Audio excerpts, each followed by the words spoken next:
Okay. Go ahead, Ed. Okay.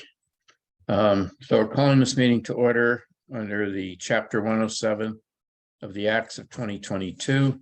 Now, it is an act relative to extending certain, Sorry, Ed. certain state of emergency accommodations passed by the General Court and signed into law by Acting Governor Karen Polito on July 16, 2022. That legislative action revised Chapter 20, Section 20 of Chapter 20 of the Acts of 2021, and in so doing provided modifications to the Massachusetts open meeting law, which allow for flexibility to hold remote only and hybrid meetings while preserving public access and, where appropriate, public participation. Currently, that additional flexibility will expire March 31, 2023, unless additional legislative action occurs.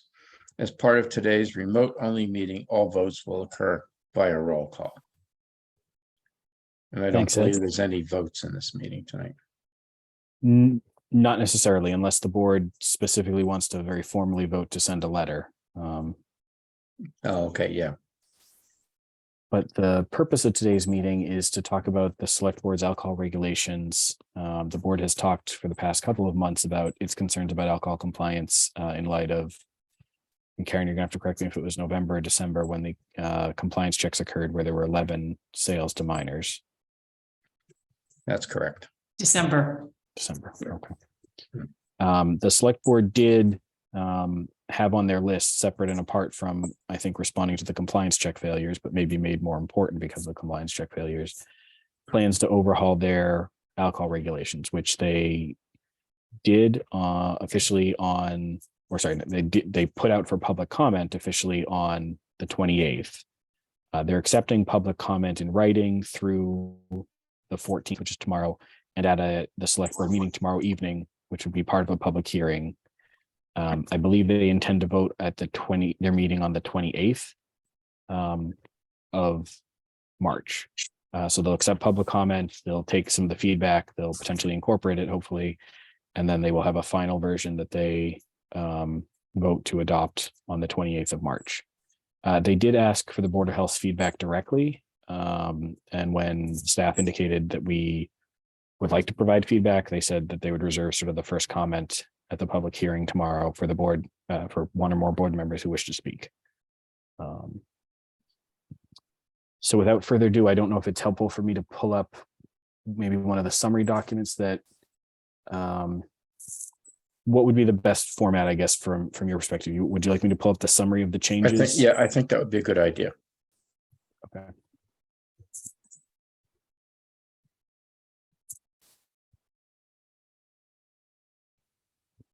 This is the quick reference, so it's not the full red line text, but the quick reference. And Karen, you had put this together, but it summarizes sort of the bigger changes that have been made. I had a few sort of questions, suggestions, comments as I went through, which I'm happy to go through. I don't know if the other board members also have that kind of a list, but I'm happy to kick it off if that's helpful. Tej, I'll go ahead and do it. Okay, so let me find my notes. So in 3.4.2, and I'm actually scrolling up to the long version. Hang on, 3.4.2 was, this thing is long. Hang on.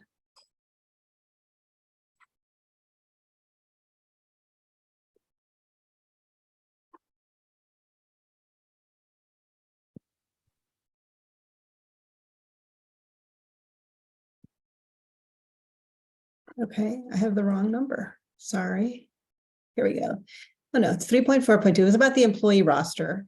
And you know, it was interesting because they said a current employee roster shall be available upon request, but then an updated roster shall be provided within 45 days. I thought there was a little confusion about kind of when it was required versus kind of just there upon request. So, I mean, it seemed to me that if you're going to if you're going to be providing it within 45 days of hiring a new employee, you should have already provided it before then.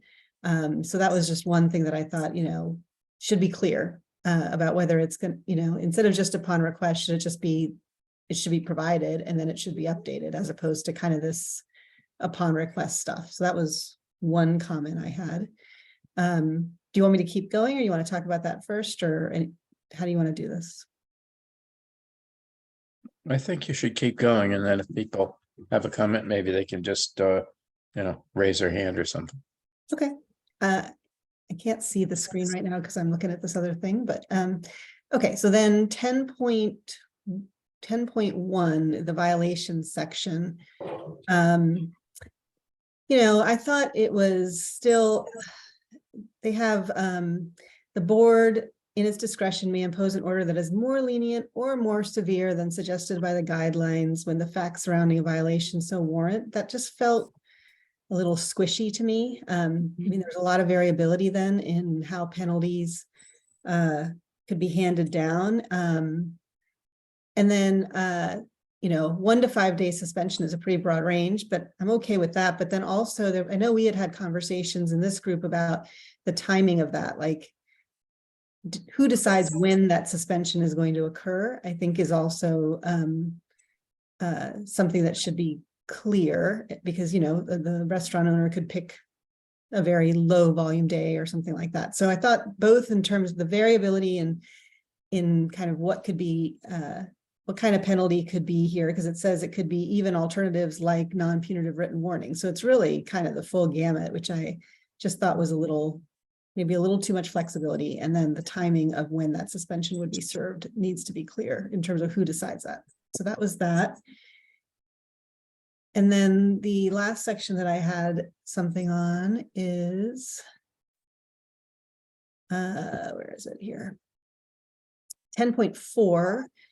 In training, it says all employees involved in improper sales shall compete another training course. I guess it's clear, but when they were sort of distinguishing managers versus employees earlier, and I just thought maybe it would be good to say it needs to include managers and employees if there was improper sale.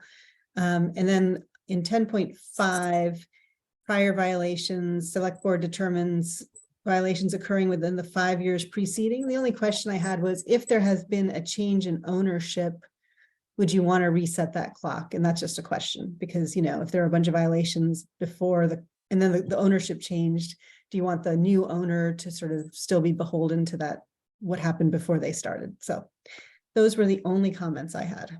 So for our tobacco, we do have, if there's a change of owner, that it resets the tolling period of 5 years. But we should, I still think, make the comment so that they can clarify that. Yep. Steve, I see Steve's hand up though. Yes, I actually had comments based back on 10.1 and 10.2. Okay. So in 10.1, third line, it says that any violation may be grounds for action. No, not may be grounds, shall be grounds for action. Whether or not they take it is a different matter, but it shall be grounds for action if there's a violation. That's not a question. And then I completely agree with Tejal about the whole idea of having this variability.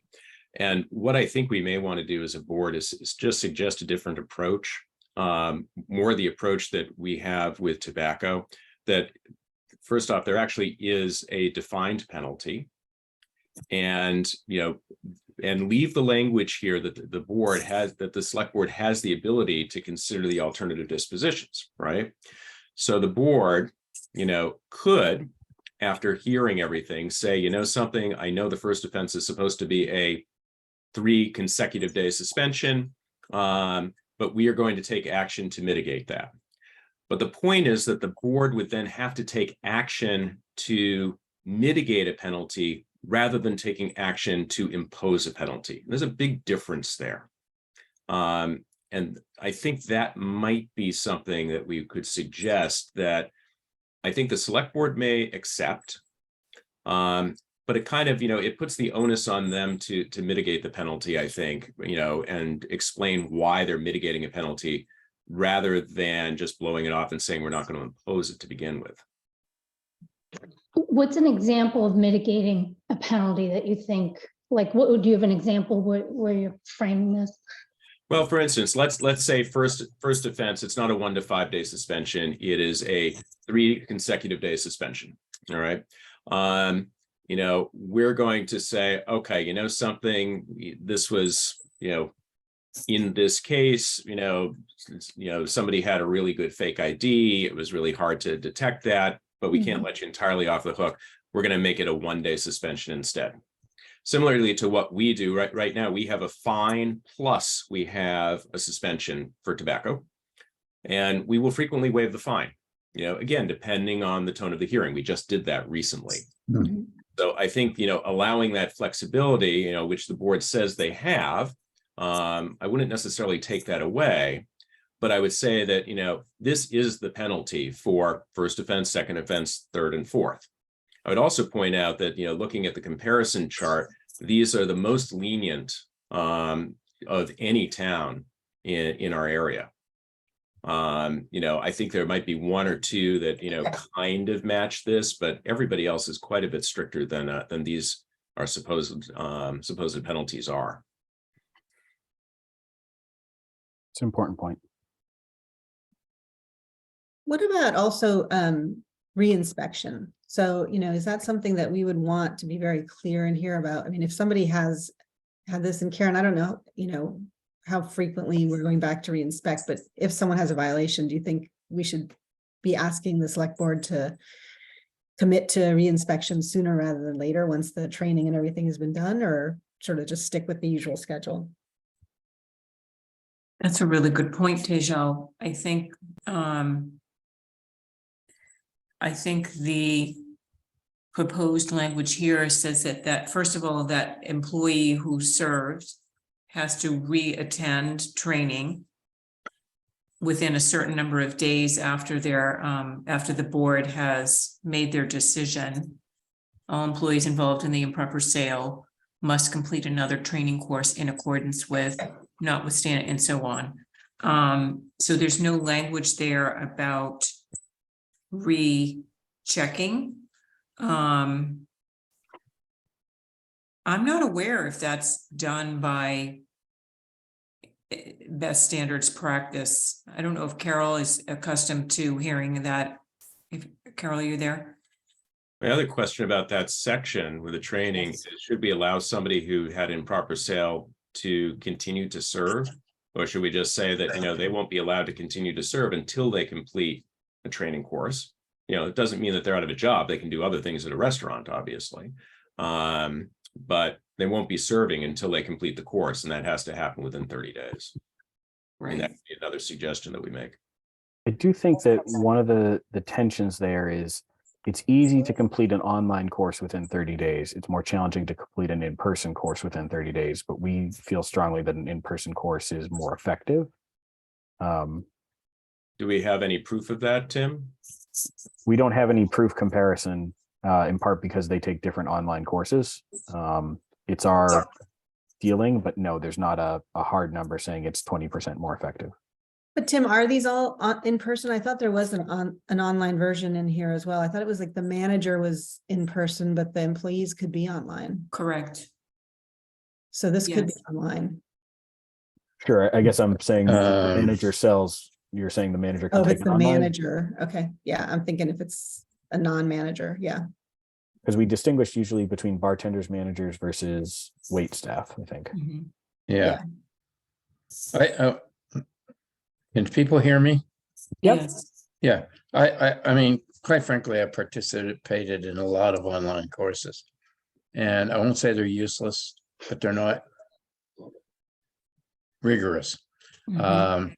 And so I think that at this point in time, when someone has committed a violation and served, that they should have to take an in-person course. How feasible is that for, like, if somebody needs one? Well, yeah, that's the Thursday. question. Yeah, do we know, Carol or Karen? Well, it'd be a matter of doing it. I am we train 9 people. The last 2 standing are Jay Sullivan and I as sergeant in Dedham, and we do it together. And, you know, we follow the program and show the videos and really keep to the script, but the program is probably about 4 hours. Wow. And they have to do it within 30 days and it has to fit their schedule. Well, you could If take it's in out the 30-day requirement, right? You could just, if you left in that they're not serving until they complete the course, then the 30 days is immaterial. No, I know. I'm just saying, how hard is it to schedule? Like, how hard is it to get, you only have off Tuesday afternoons every week. How do you, I'm just asking, like, how Well, I mean, difficult. at this point, there should be a penalty for having served.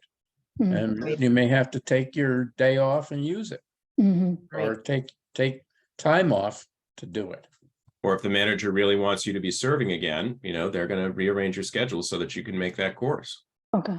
And we could definitely, I say this, but I'm hoping that we could offer this course. We know when these inspections are happening, right? So, a week later or, whatever the time, we make sure that we can do it pretty proximal to when those inspections are happening. That's a good point. I do That want is to a good ask point. Carol, do you think we could increase frequency so that instead of offering the course semi-annually, we could offer it quarterly or every other month? And also we need to train more people if it's just you and Jay Sullivan. Right. It's to become a trainer for tips. It is a 2-day in-person program. Once you just have to train once a year and take an exam, but it is in person 2 days. And we trained 9 people across 4 towns. Norwood's gone, but yeah. And it absolutely could be done. And you could, we have the STOP Act, the SAMHSA federal grant with what's totally targeting alcohol. I also want to say that I agree with Ed. The online tips training doesn't have state specific information. It's general. And what the in-person classes, and there's also one that some of my colleagues have used through a different group, but they're not national. It has Massachusetts specific information on our laws, on our IDs. So it's personal to the state. And the third thing people tell us is they have, their nephew take it or whatever. So we all know it's a different experience, and doesn't always mean it's going to be as effective. Can I raise the issue of these readers? Do we think those are worth the effort?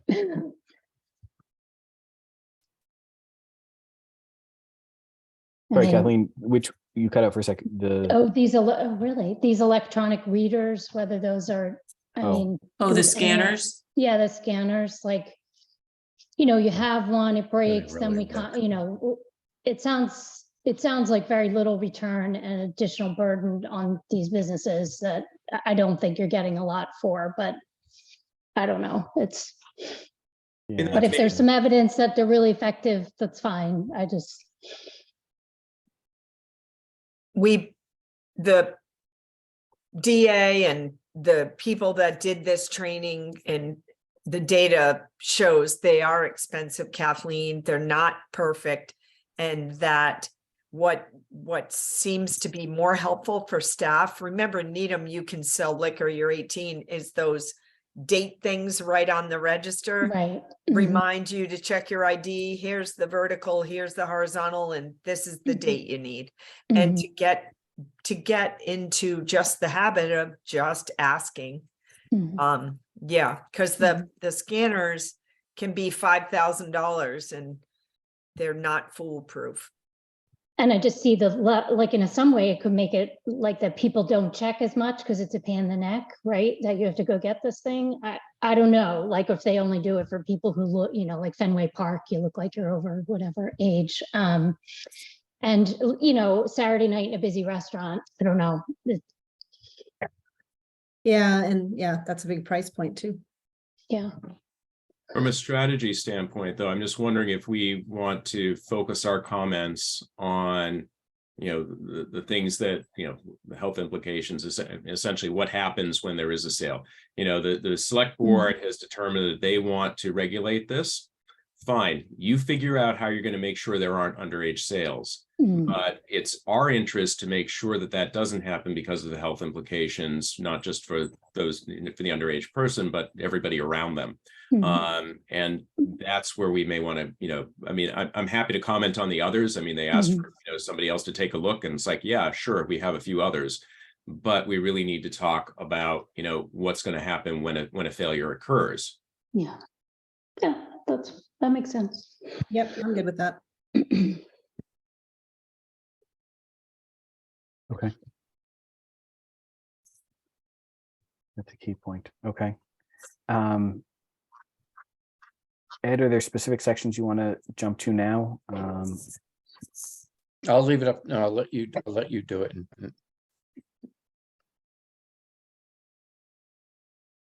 Okay, Karen, are there points you wanted to highlight, or Carol? Well, I think certainly the hours of service is that's a pretty dramatic change. They're proposing that off-premise businesses will open up at 8 a.m. instead of 9 a.m. and they will stay open until 11 p.m. instead of 10 p.m. 11:30 on days before a legal holiday. I was unclear what they really meant about Sunday, because they didn't specifically set hours for Sunday as they had in the existing regulations. But we know from an alcohol policy standpoint that controlling the hours of the days and hours of service, maintaining limits on that is a really key intervention from our standpoint in prevention. Reducing the access to alcohol affects not only underage drinking, but even to those of age who are exhibiting, alcohol use disorder or binge drinking. So just that access being enhanced by lengthening the hours is a concern, in my opinion. Yeah. Again, it said, I don't see the point of increasing the hours other than to increase sales.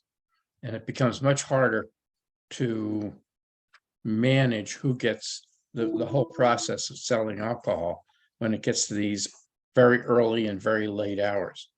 And so I just don't understand, other than, as I said, making liquor stores happy because they can sell more alcohol, but that's it. Did I understand correctly? There's going to be a ballot question about increasing the number of licenses for alcohol establishments in the town.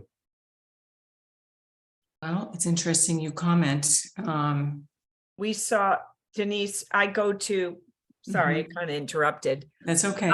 Rep Garlick gave her State of the Union. I go every year to Medfield. I'm on the Board of Health. You all know, have heard me say that a lot. And one of the slides she had was that, and I felt it was interesting for my own town as well as Dover, now that we're in shared services, that sponsored legislation 2021 to 22 signed into law. I can send you this slide. School operational efficiency, additional liquor licenses, authorizes a town vote to increase the number of Needham liquor licenses to be issued consistent with state law. And then there were two other things. She listed 4 sponsored legislations signed into law. Right. So my point of bringing this up with the hours and access is that, these two kind of go together. I think, if we need to put up the slide that we have of all the failures, We may need to do it at that meeting tomorrow. But to say that, at least from my standpoint as a board, I would hope that we would be opposed to increasing the number of licenses in town until the select board demonstrates that they can actually deal with the number of licenses that have already been issued. And the idea of expanding hours, not as severe, obviously, as expanding the number of licenses, but, we do have some questions regarding that. Again, until this select board can demonstrate that they can actually effectively regulate, and effectively follow their own regulations without all of these failures that we see. I agree with that. It's like, we're giving more access when there's been, not that great a demonstration of being able to even do it in the hours they already have. So, Right. and I don't I think agree with access is a problem. I think there's plenty of access to alcohol in this town. Plenty. I agree with that. And I think that we probably should oppose both the increase in the number of licenses and the increase in the hours. Yeah, like wanting the off premises to be available till 11 p.m. or 11:30 just seems really late, like for our town, right? It seems like it's inviting a, like robbery. I hate to say it, but it's like late at night, people, it's kind of deserted down there. Doesn't seem like a wise choice, but I don't know. And if I may just tag on to that, Kathleen, I also have a question about how those hours pertain to the ordinance around deliveries. Because in the regs here, they talk about the deliveries, but they don't go back and specifically say, well, or maybe it's implied, but are the expanded hours of operation going to apply directly to the delivery hours? And we're talking again, 8 a.m. to 11 p.m. Yeah. How are deliveries managed in terms of ID checking? Is that And in here? that's another concern Good about question. deliveries. And actually, I am proud to say, a friend of mine who lives in Napa sent me some wine and it came today, and the FedEx guy made me show him my license. And I was like, I'm not under 21, but he literally, took my license and I felt very good about it. So my question is, is there something in here about deliveries? Because that seems like a really important miss otherwise. Absolutely. They talk about checking identification, but there's no repeat in the language about the training requirements for the delivery staff. We can only make a presumption here, so I think it's a little scant on that, and it doesn't mention anything in terms of use of the scanner. I realize the premises would have one, but again, with delivery, how are they going to verify the authenticity of that ID other than by just visual? And when we talk about local deliveries, is that something that is regulated by the town or by the state? Because I would think that this would be across town lines. So I would think this would be a state reg and not germane to these regulations. I mean, we could require something for in-town deliveries, yes, but only for in-town deliveries. Same thing, FedEx is going to fall under Interstate Commerce Commission. At a minimum, though, I 8 think o'clock. it seems like we could say something about in-town deliveries, like, at least in terms, I don't know. Seems like we can control what's in our town at least. We can do 2 Zooms at the same time. When we wrote this grant, we fashioned it after the work in Needham of tobacco. Training, compliance checks, defined penalties, limiting licenses. You all know because Ed and Stephen was there. So Tara also goes in and inspects records, I believe twice a year, of the tobacco licensees. So when we got SAPSI, Tim and I wrote and hoped that we could do that same thing, that the delivery records, because well before COVID, Needham licensees were delivering and other communities were coming in and delivering. But what we thought we could control was with the new licenses in Needham, we could start and do that same thing. But I don't think in the regs it says you have to show who you took an ID from and have that record. Karen's the expert, and Tim. I'm looking. Sorry, at I was the muted. ABC. Yes, actually, I think, Carol, it does. Here Okay. in the proposed, it says, in addition to the preceding requirements, the amount of the beverages that were delivered, the date and time of delivery, the signature of the person receiving the delivery, and the type of identification card used to confirm age. Such written records shall be maintained by the licensee within or upon the licensed premises for a period of not less than 1 year and must be readily available for inspection by the town. Excellent. And so I would just like to have someone be designated as the person that does that, the way Tara does with tobacco.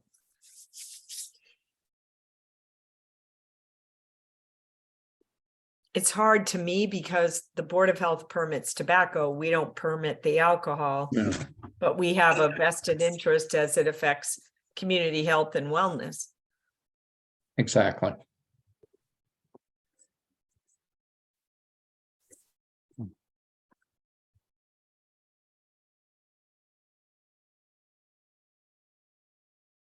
Any other comments here?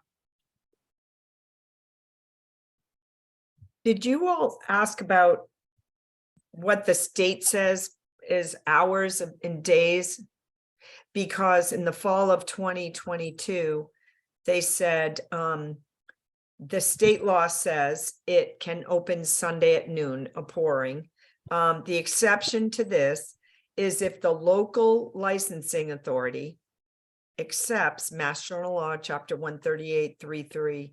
B, they may endorse a restaurant, hotel, club, veterans club to open as early as 10. But ABCC in the state says noon, and the same for a retail package store. They're not supposed to commence before 10 and conclude no later than 11:30 on a day before a legal holiday, but it doesn't say local licensing can make that earlier. So I'm a little confused about that. The other Yeah. thing they should do in their own reg there is get rid of the word secular. Separation of church and state. They're Right. Think putting they it out did. Monday through Saturday as quote secular. I think they did get rid of that. No, it's in the clean, I believe. Oh, okay. So it should be editorial, but Oh, yes, you're right. On secular days, Monday through Saturday. Yeah. Saturday. That needs to go, yeah. I stand corrected. I think I wasn't sure previously about Sundays, but it says here 10 a.m. to 11. Unless further limited by statute or regulation. Another issue people have brought up to me from like Milton, Needham has, I think, 2. Bring your own, and there are communities that have done added things. I don't know if they added anything in these regs for bring your own. You know, people have a limit of the number of bottles you can bring in, or, you know. Who pours? Yeah. That's a good Yep. point, Carol. I don't think Service we etiquette. saw that. Yeah. I sent this to Tim and Karen. It's fall 2022. Updates. Frequently asked questions, fall 2022 update from the ABCC. I had never seen that until I just Googled it.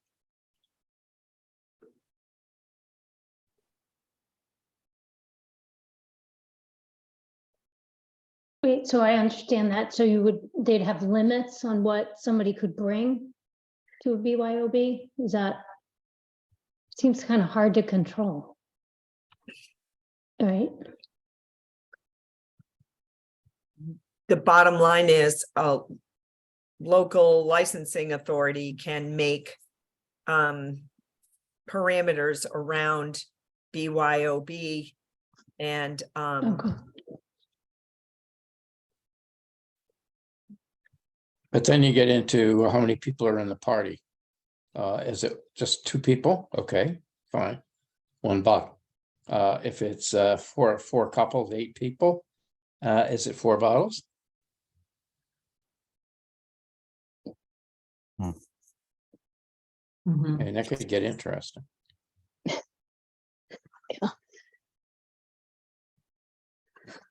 I don't know, I feel like let's just get some significant penalty, you know, for I mean, I this, think what's the not most imp- working now. Sorry. Go it ahead. seems like the most important points that we could target right now are hours. You know, the actual hours of the service can be provided, and maybe days of the week or what, something like that. Service, hours of service. It's the hours of service and the penalties, right? Mhm. And Well, I that's think- another point, yeah. Yeah, and I think, one of the, if you will, a little bit of a stick that we have is, look, we're going to be opposing, increasing the number of days that you want to, the number of licenses that you have and the hours. Because we don't think you've done a very good job up to this point of managing the licenses you have, and we'll put up the graph, right? So, you want our support to increase the number of licenses, clean up your act, and here's a way to do it. Good point. And then the other part was the training bit, when someone serves, they're required to do training, right? And again, whether it's in person or online, I think think we it's said gotta be in person, right? person. Yeah, in person. If you've failed, then I think in person should be required. But like not serving, and I mean, I think that's a significant, penalty to not serve again until you've completed training. I think that's. That certainly is significant, especially if you think about the challenges restaurants are having filling staff Staffing. position. Of Right. bartending. Yeah, that, I had, Well, there is one of your penalties then, right? I mean, right. not what they might be thinking, Mhm. Mhm. but, I'm sure the restaurant community, I mean, if you're a manager and you realize that, hey, if somebody serves, they're out of commission until they complete a course, and that could take a while, Mhm. that's going to give you pause about, just willy-nilly violating the rules. And Well, then it's from that's the a restaurant question. and the employee. Yeah, but the question is, I mean, I assume the restaurant has to pay the employee to attend, right? I would I don't think. know how they want to do, that's up to them, I think, right? I know, but then that's like basically a financial penalty too, I mean, so I'm saying it's another. Well, I mean, look, Component. when we've seen plenty of people in the tobacco area where the manager says, well, I already fired the employee who made the sale, right? Mhm. I mean, it's possible that they're just going to fire people. That's a much larger financial penalty than anything else. But in the restaurant business right now, they're not likely to fire someone Yeah. because it's so hard to find employees. I had one other, Sorry, the sorry. person that just did that is probably less likely to do it in the future. I mean, right? It's not the same person per se. So you've now fired the person who's learned a lesson the hard way, but. Sorry, go ahead, Karen. regarding the section on violations, since they've kind of reworked that whole portion, I was a little confused about how they set off the compliance language separately from the schedule of violations and penalties. So in other words, under 10.3 compliance checks, it says, based on relevant circumstances as determined by the board may order a longer suspension of any length, imposition of conditions on or other modifications of the license, disqualification of the manager of record, or compulsory initiation by the licensee of transfer of ownership to a responsible party to be approved by the board. And that was listed under the compliance checks. So I was unclear about what their intentions are with respect to consequences that come from sales to minor violations from the compliance checks, because the schedule that they have up at the start of the violation section seems to be all very, very broad in terms of any violation of the license by its terms and conditions will warrant, this following order of penalties. So I think there are really two issues here, right? And I think that it's not clear, and perhaps we should suggest that they do clarify this. I think the compliance checks are really geared towards underage drinking, right? Mm-hmm. That's only one type of violation of the regulations, Mm-hmm. right? Under 10.2, that really applies to any type of violation. Right. But that might be their intent, right? Somebody is improperly licensed. Somebody, says we're going to do sales without having any training, but but they don't make an underage sale, right? Over serving, yep. Yeah, but that is a violation that the board rightly wants to be able to regulate, right? Right.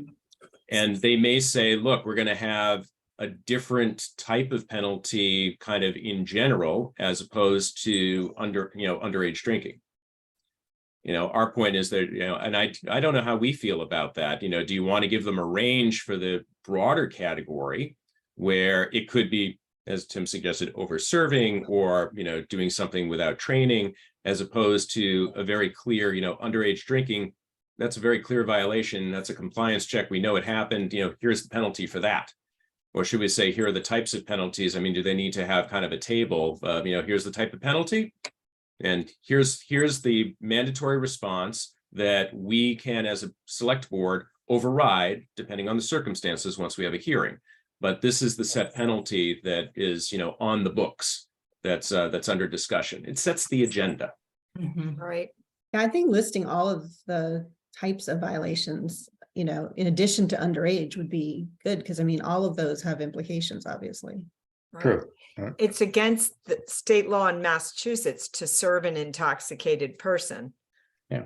And Right. we all have incidents in our towns of people that are fallen or driving under the influence.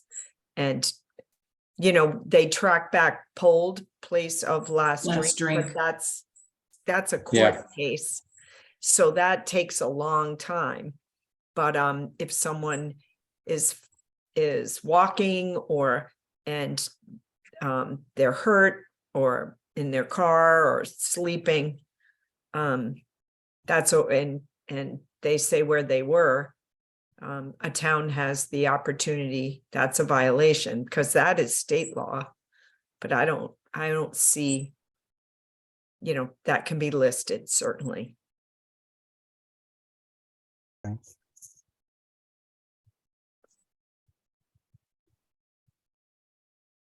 So if we go from this to writing a letter to the selectmen for tomorrow, I guess, Yes. what would we include in it? Hours of operation, and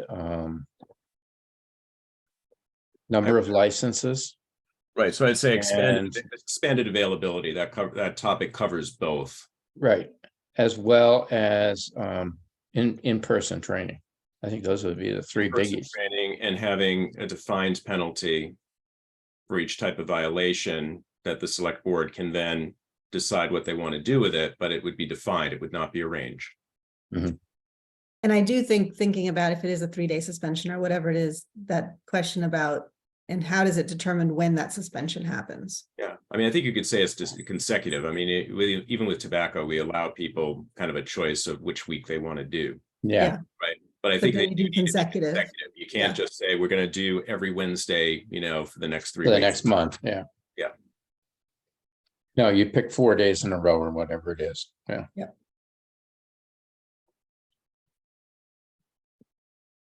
Okay, do people agree on those points?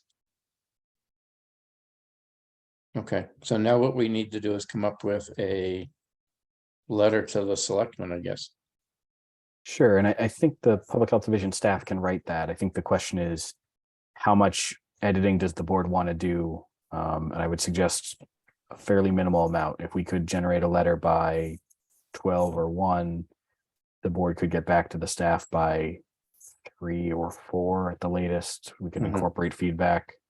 And then there's a question of, does the board want to, one or more members of the board want to attend the select board meeting virtually or in person, and sort of relay Yeah. some of the points that are in the letter? I'm not sure my availability is, I just had a knee replacement, so I know I definitely can't be there in person.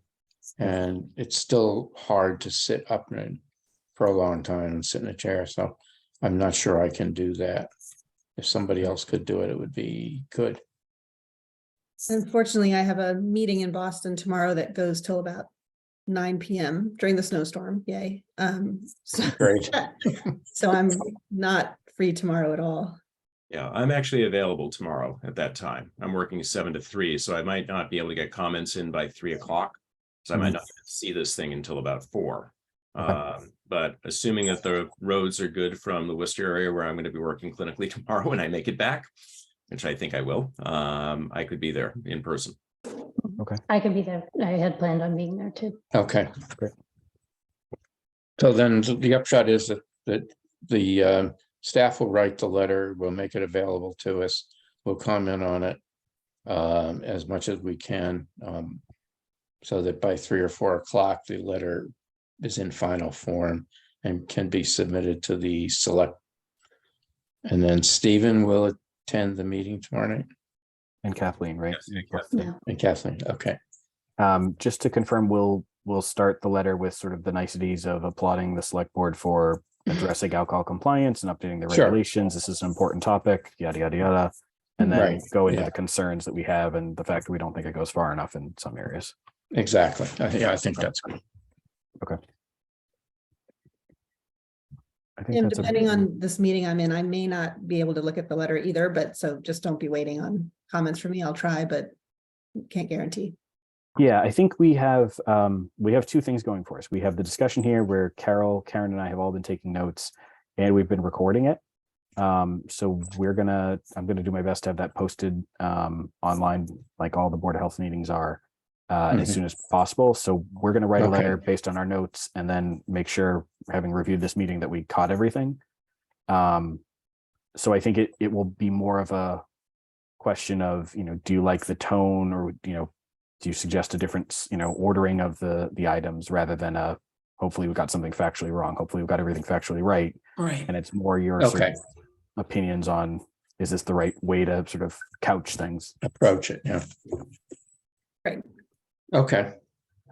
Can I just say, they're still going back and forth to continue or not continue the cocktails to go, which is all, through COVID. So Needham restaurants, which there are many, can still through April 23 serve, deliver with food cocktails to go. That's another, the House put it in their budget, a supplemental budget bill, but the Senate on Monday, Ways and Means, released its version of the supplemental budget, but cocktails to go was not in it.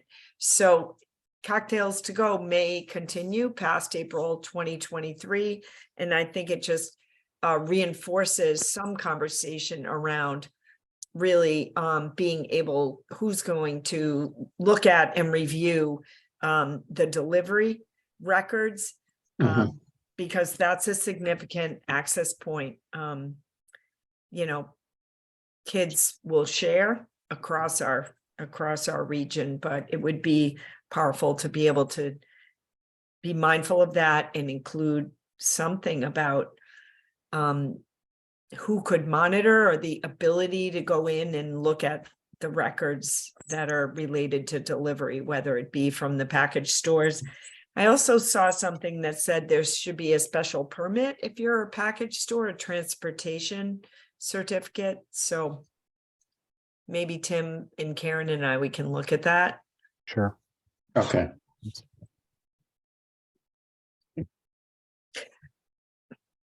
we've, over the years, we've had people that, that we care about and friends in Needham and that have had multiple deliveries when they have, an alcohol use disorder, and they've come and shared, they continue to get delivery, not only from Needham liquor stores, but from Needham liquor stores and others. So it's something that we've seen and experienced, the social workers, public health, and the nurses. Okay, Unless there's anything else, Ed, you do have to, have a motion to formally adjourn the meeting. yes, I will. But just wanted to make sure there's no other comments to add. Sure. Okay, then can someone make a motion to adjourn the meeting? So moved. Second? Second, Okay. All those in favor? Ed, Kathleen. yes. Tejal, yes. Stephen, Yes. Carol. Carol doesn't get a vote. Carol doesn't get- Oh, sorry, I'm Not sorry. in Medfield. I'm not saying Kathleen here. Oh, there. she Yeah, is. Kathleen. Okay, sorry. Yes. Good luck with your knee, Ed. I didn't know you went through that. You know, Oof. I don't think she'd mind. Donna Carmichael just had her second one about a month ago. Oh, okay. This is my second, so. Oh, wow. Yeah. Good luck.